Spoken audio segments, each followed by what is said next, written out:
সাপাৰৰ চান্দৰডিঙাত চাঞ্চল্যকৰ ঘটনা মহিলাক আক্ৰমণ কৰি দুই লম্পট যুৱকে সেই স্থানৰ পৰা গুচি যায় স্বামী নথকাত ঘৰৰ ভিতৰত প্ৰৱেশ কৰে যুৱকৰ দলটোৱে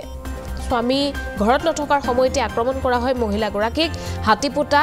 আৰিমাৰীৰ আইনাল চান্দৰডিঙাৰ বাবুলৰ বিৰুদ্ধে মাৰপিটৰ অভিযোগ উত্থাপন হৈছে স্বামীৰ অনুপস্থিতিত মহিলাগৰাকীক অপদস্থ কৰিবলৈ আহি এই কাণ্ড সংঘটিত কৰিছে ঘটনা সন্দৰ্ভত হালকুচা আৰক্ষী চকীত এজাহাৰ দাখিল কৰা হৈছে আৰক্ষীয়ে বৰ্তমানলৈকে কোনো ধৰণৰ ব্যৱস্থা নোলোৱাৰ অভিযোগ উত্থাপন হৈছে উপায়হীন হৈ ভুক্তভোগী পৰিয়ালটো কাষ চাপিছে সংবাদ মাধ্যমৰ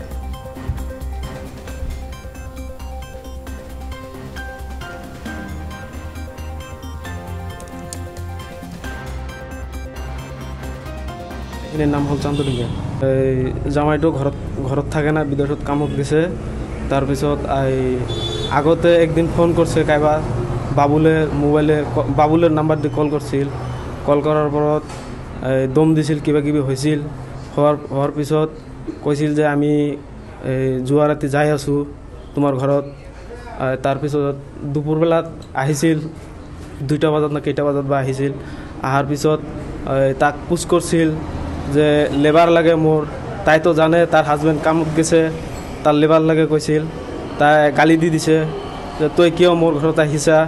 মোর ঘরত তো মানুষ নাই তুমি জানা এরকম কই দিছে কই দেওয়ার পিছত আকৌ রাত্রে 7টা বাজাত আহিছে আহি কিনে ধর্ষণ কৰিবলৈ আহিছিলে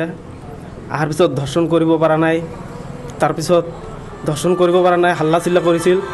চিল্লা কৰাৰ পিছত তাক একদম জিন্দা একদম মারি ফেলার চেষ্টা করেছিল মাথাত শাবল মারিছিল পাইনাল গাছ খাওয়ায় পাইনাল গাছের এরকম মোটা লাঠি তাক মাথাত পিটিছে গাঁৱৰ পুরো সব শরীরত পিটিছে আমার ভাইটা ঘরত নাই এইবিলাক গেছিল দিনের বেলা 2টার সময় কিবা কইছে তো ভিডিও কলে বলে আসলে কিবা কয়া নাই তারপরে আগের দিনে ফোন মারছিলে ফোন মারা কইছে যে কিবা কইছিল ওর লগে মেটে নাই তারপরের দিনে আইসে দুজনাক দেখা পাইছে আইসে মারছে এবার রেপ করিবার আইছিলে কাক দেখা হয়েছে বাবুলোক আর আইনালোক দেখা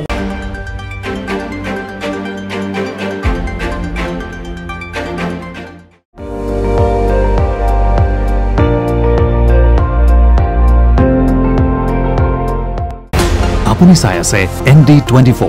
সৰ্বশ্ৰেষ্ঠ নহয় সৰ্বোত্তমৰ দৌৰত